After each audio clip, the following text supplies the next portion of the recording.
السلام علیکم ورحمۃ اللہ. بسم اللہ الرحمن الرحیم.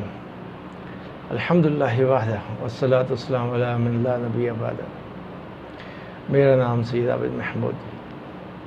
دیکھیں یہ جو تعلیم و تربیت ہے نا، اس کا جو سلسلہ شروع ہوتا ہے وہ ہوتا ہے بچے سے نا. یعنی ہم کہہ لیں کہ دو نوجوان مرد اور عورت شادی کرتے ہیں اور پھر ان کے ہاں اللہ اولاد دیتے ہیں. تو شادی کے بعد ہر جوڑے کی یہی تمنا ہوتی ہے کہ جلد اس کی گود ہری ہو. دیر ہوتی ہے تو سو جتن کرتے پڑتے ہیں، روتے ہیں، گڑ گڑاتے ہیں، اللہ کے سامنے دعائیں مانگتے ہیں، منتیں مانتے ہیں اور نہ جانے کیا کیا کرتے ہیں. خدا کر کے نخل آرزو باور ہوتا ہے، دل کی کلی کھلتی ہے، مانگی مرادیں پوری ہوتی ہیں. اللہ اس کی گود کو بھر دیتا ہے اور مسرت کا سامان کرتا ہے. خوشی کے شادیانے بجتے ہیں، احباب ہدیات تبرک وغیرہ پیش کرتے ہیں. بچہ بلا شبہ اپنے ساتھ بے شمار مسرتیں لاتا ہے. اس کے ساتھ گھر میں برکتیں آتی ہیں. اس کی پیاری پیاری صورت اور کامنی سی مورت سب کی آنکھوں کو ٹھنڈ پہنچاتی ہے. والدین اپنے جگر گوشے کو پھولتا پھلتا دیکھ کر باغ ہوتے ہیں روزانہ. غالباً ان کے لیے اس سے بڑی اور کوئی مسرت نہیں ہوتی. ماں دن کا سکھ اور رات کا چین قربان کر کے ہر حالت میں خوش رہتی ہے. صورت دیکھتے ہی باپ کی ساری الجھنیں، ساری پریشانیاں کافور ہو جاتی ہیں. والدین ہی پر کیا موقوف بچوں کے معصوم چہرے، ان کی بھولی بھالی باتیں، حرکتیں کس کا بھی دل موہ لیتی ہیں. کون ہے جو انہیں ہنستا کھیلتا دیکھ کر خوش نہیں ہوتا. سنجیدہ سے سنجیدہ آدمی بھی بچوں کی معصوم حرکتوں سے ایسے بے ساختہ مسکرا دیتا ہے.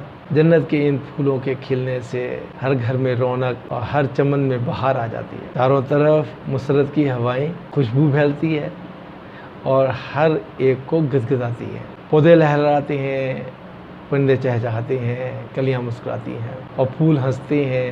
غرض ہر طرف فرحت و انصبات کی ایک لہر دوڑ جاتی ہے. بچے کی پیدائش پر اس کی بھی کچھ وجوہات ہیں. یعنی جنت کا یہ پھول شان حقیقی کی صنائی کا شاہکاری اور انمول تحفہ ہے. اس کی وجہ سے ہر گھر میں کوئی بھی گھر ایسا نہیں جہاں پر اس کی وجہ سے خوشی کے شادیاں یا برکتیں اور رحمتیں نہ آتی ہوں. والدین کے مابین تعلقات استوار اور رشتہ مستحکم رکھنے کا یہ بہترین ذریعہ ہے. اس کے اندر اللہ نے غیر معمولی کشش اور جاذبیت رکھی ہے. اس سے مل کر آنکھیں ٹھنڈی ہو جاتی ہیں، قلب مطمئن ہوتا ہے، غم ہلکا ہو جاتا ہے. اس کی وجہ سے خاندان کا تسلسل برقرار رہتا ہے، آرزوؤں اور تمناؤں کا مرکز ہوتا ہے.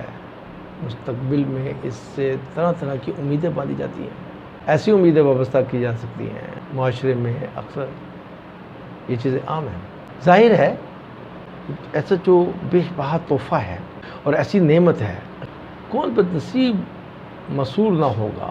مگر مسرتوں کے ساتھ ساتھ بچہ بے شمار ذمہ داریوں کو بھی لاتا ہے.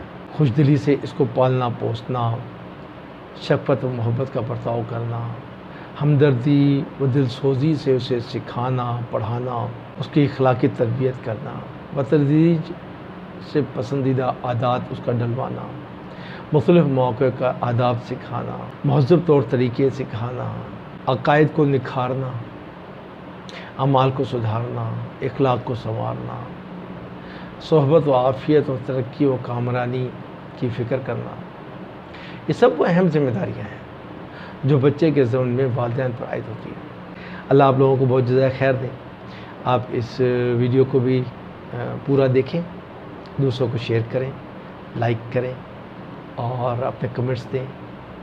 اگر ابھی تک آپ نے چینل کو سبسکرائب نہیں کیا نا تو فوراً سبسکرائب کر دیں. آئندہ آنے والی اچھی ویڈیوز بڑے اچھے مضمون ہیں، ان پہ انشاءاللہ بنے گی.